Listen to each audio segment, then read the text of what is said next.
Hello and welcome. You're watching In Your Interest. I'm Shweta Kothari. Here are the top stories we are tracking at this hour.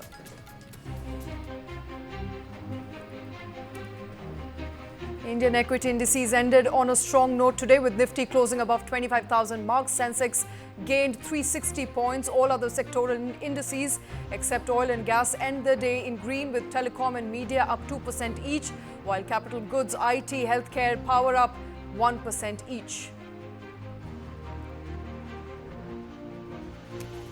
Amid rekindled investor interest in IPOs, food and grocery delivery giant Swiggy is considering increasing the fresh issue size of its initial public offering. Swiggy plans to get shareholders' nod for 5,000 crore rupees through a fresh issue shares against 3,750 crore rupees planned earlier.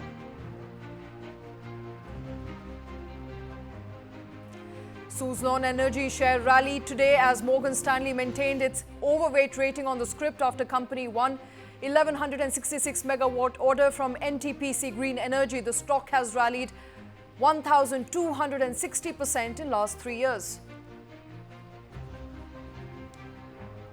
SR Oil and Gas Exploration admitted to insolvency by National Company Law Tribunal in Ahmedabad. The insolvency proceedings come against the company as a part of SR Group were triggered by a default of 24 crore rupees related to drilling services provided by Greca Green Solutions.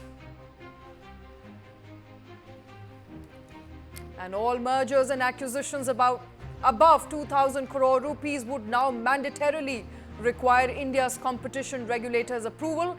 This as the deal value threshold DVT norms under India's competition law officially come into force.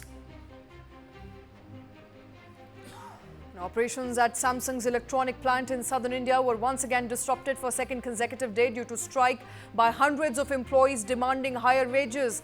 The rare instance of labor unrest for South Korean company in India saw workers setting up tents outside the factory as they prepared to continue their boycott.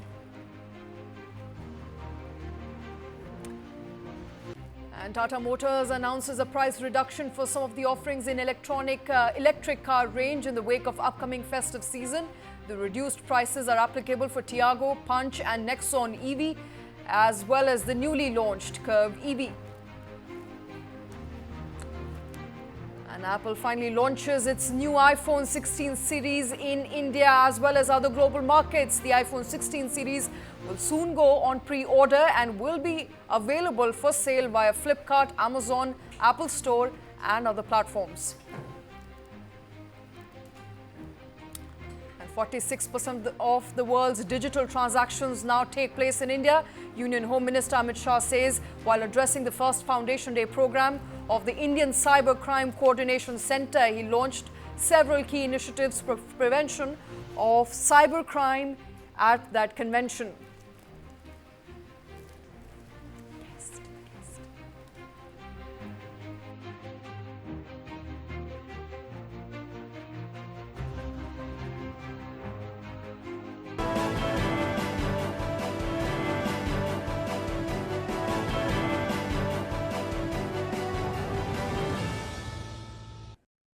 And you're watching In Your Interest. I am Shweta Kothari. Conversation on electric vehicles is once again picking up heat. The latest to join the bandwagon is Road Transport Minister Nitin Gadkari. Gadkari, while speaking at a convention of auto parts makers, said that the automobile players who did not take him seriously when he was pushing for developing more electric vehicles in the past will now have to pay the price. Gadkari said that the company is not willing to adopt best technology in the world, which is cost saving and help reduces pollution at a reasonable cost, will stand to lose. The minister's comment came at a time when India's largest car maker is doubling down on its stance to provide hybrid vehicles, insisting that strong hybrids should be considered as a replacement for petrol and diesel models and not as a competitor to electric vehicles. Now, there's a growing clamor from Japanese companies in India specifically to incentivize hybrid cars at a time when the government is strongly pushing for EVs. Remember, the taxation on the two cars is very different. While hybrids are taxed at 48% GST plus cess, EVs are taxed at mere 5% GST. According to former Niti Aayog CEO Amitabh Kant, taxation is unlikely to change. So what's the future looking like and which car should you buy when you're planning to buy next? We'll discuss all of that With me is Dilip Chinoy, Chairman of India Battery Swapping Association. Here in the studio is Karthik Malhotra. Karthik, before I go to Dilip, quickly to you, I think this is a conversation that every person will be having. If you look at the numbers, there is an uptick in EV market. Nearly a 40% uptake from financial year 23 to 24. There looks like to be a thrust from government as well as people to buy more EVs. While Japanese companies are of the view that EVs is not the future, it's the hybrid. Does it look like India is hoping to not bypass in a way that transitionary phase and directly jump to EVs? So, I don't know whether it's a question of a step-by-step approach moving from one technology to another or not. While at the end of the day, they will tend to serve the same purpose, and the larger purpose being better for the environment, which tech is better for the environment. But I don't really think it's a step-by-step approach. Okay. EV is a very different technology, and a switch to EV need not really find hybrid as a bridge in between to cross over from ICE to EVs. But I think to the other point that you were making, Shweta, a 40% increase in EV adoption on a small base is actually not a percentage growth number that, that I would really write home about. Okay. The larger point being that I think the government is very clear that it wants fresh investments to come into India.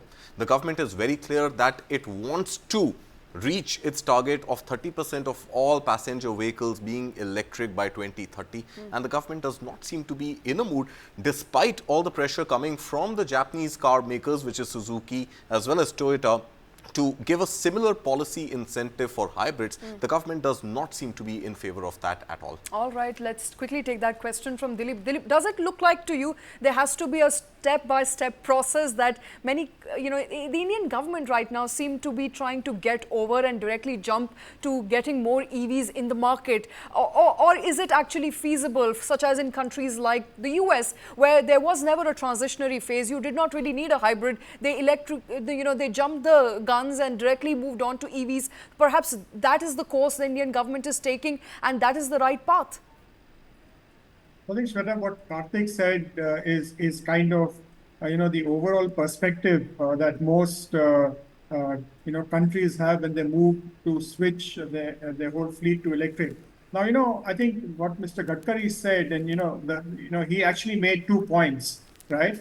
He said he's not against hybrids, right? But he said that if you look at, our cities where we are very polluted and, we want to reduce dependence on fossil fuel, etc. He also said he's not against fossil fuel. He said it's important the only solution there is electric because, the hybrids does not serve that. And he said hybrids are different kind of, use case scenarios, but in our cities, in case of pollution, in case of environment, in case of other aspects, we need to move to electric.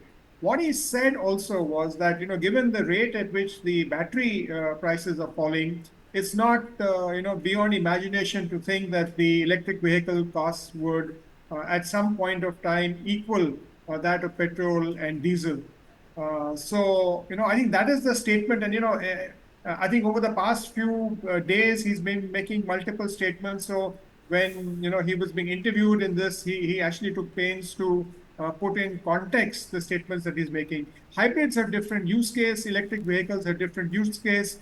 And if you're looking at, delivery vehicles within polluted cities, then it has to be EV. It cannot really be a hybrid there. Okay. But if you're looking... Okay, a quick question to you at this point. I think you're right. Gadkari is trying to clarify in a way that hybrids are also okay, but we want EVs. But they're not really, come to think of it, policy that reinforces the fact that a GST, which is to the point of about 48% on hybrids, doesn't make it very lucrative for people to actually buy a hybrid vehicle as opposed to an EV, which has about 5% GST. So when it comes to policy, I think the intent is very clear that we want EVs. Yes, absolutely correct. So the policy actually is faster adoption of electric vehicles, right?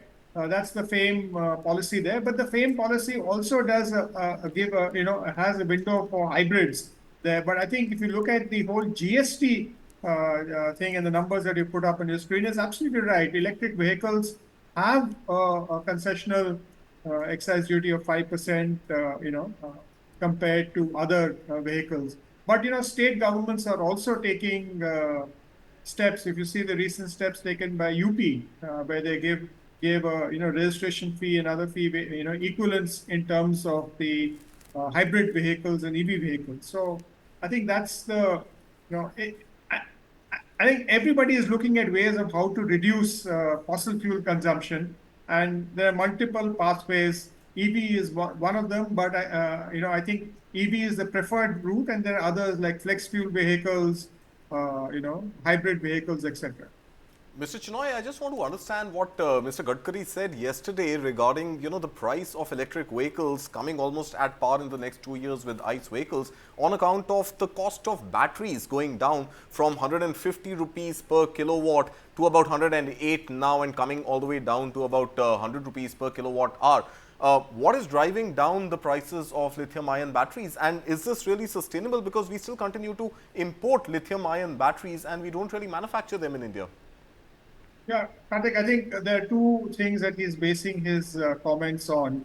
One is, if you notice that there was a PLI scheme for advanced chemistry, batteries, and there is, looking at scale of production. Okay, so if we can get an alternate chemistry also is there. So you have battery manufacturers here, and we don't have the scale. We're importing everything, but I think going forward, the scale will actually improve. And he's basing his numbers predominantly on the scale factor here, Okay. and also in terms of choice being available to the consumer in variety of vehicles that they do in the passenger vehicle segment. Really, Yeah. they have significant choice in the two-wheeler and three-wheeler segment, but in the passenger vehicle segment, if there's greater choice and greater competition, and with the dropping of battery prices, you will see the costs go down.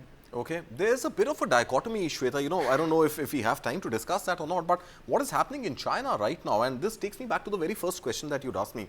I think, what is happening in China right now is that there is a slowdown in EV in at least Tesla sales, right? So Tesla cars are not selling as much, did not sell as much this year as they did last year in the same period. At the same time, China is now gradually pivoting from EV, predominantly EV, to hybrids. Absolutely. So, and that was my next question. I Yeah. think to make it understand for our viewers, to simplify it to our viewers, I think one of the problems as a consumer myself that I'm going to face when adopting an EV would be that there is still not Charging. enough charging infrastructure, and the mileage, albeit better and economically better as compared to ICE engine, I don't have a very far-fetched vision. And even if EVs come at par with ICE engine vehicles tomorrow, I think it will be important for me to know whether I can drive intra-city, if I can drive long distance, and if I can't, then hybrid seems to be a better case for me. absolutely. So, Mr. Chinoy, I don't know, jump in here and help us understand what prevents the government, let's say 3 years down the line, 5 years down the line, to realize that, hey, EVs are not really working out and perhaps we should now, at this stage, pivot to hybrids. So, for somebody, and I'm talking both from the consumer who may have invested in an EV and all the manufacturers who may have invested in large plants to manufacture EVs, under the assumption that they're going to get policy initiatives, what happens if the government does not stick to this in a few years? No, Karthik, I think that is, I think EVs are going to be pressurized by CAFE standards, by a lot of other regulations that are coming up, not only by the government's desire to promote, kind of electric vehicles. I think, you got to understand that in terms of numbers of vehicles and vehicle ownership, the passenger four-wheelers is actually a smaller segment than two and three-wheelers there. And if you're looking at two and three-wheelers, there are no hybrids at the moment there, right? Okay. So I think it's really, EVs, are penetration there is going to dramatically increase. And if you look at the taxi segment, I'm just saying the taxi segment, right? For them, the EV makes more sense than a hybrid, right? And given the different types of benefits that are there, whether it's registration benefit or whether it is the GST benefit or other types of benefits, for that segment, it's going to be Right. EVs. Personal vehicles is a different choice. And if you look at something very interesting at the higher segments, right, which is just to say the BMWs or the Mercedes and that the luxury, segment. yes. Yes. In the luxury segment, the actually penetrations of EVs is much, much more higher than any other segment. Okay, so it does look like still a rich people's vehicle, at least from what I'm reading. But I hope and I think from the numbers that is coming out so far, Mr. Chinoy, numbers are changing, fast changing. Although there's more pickup in non-passenger vehicles, in taxis, in buses, but there is also a growing interest here as far as passenger vehicles is concerned. Dilip Chinoy, thank you very much for taking time out for joining us on the show today.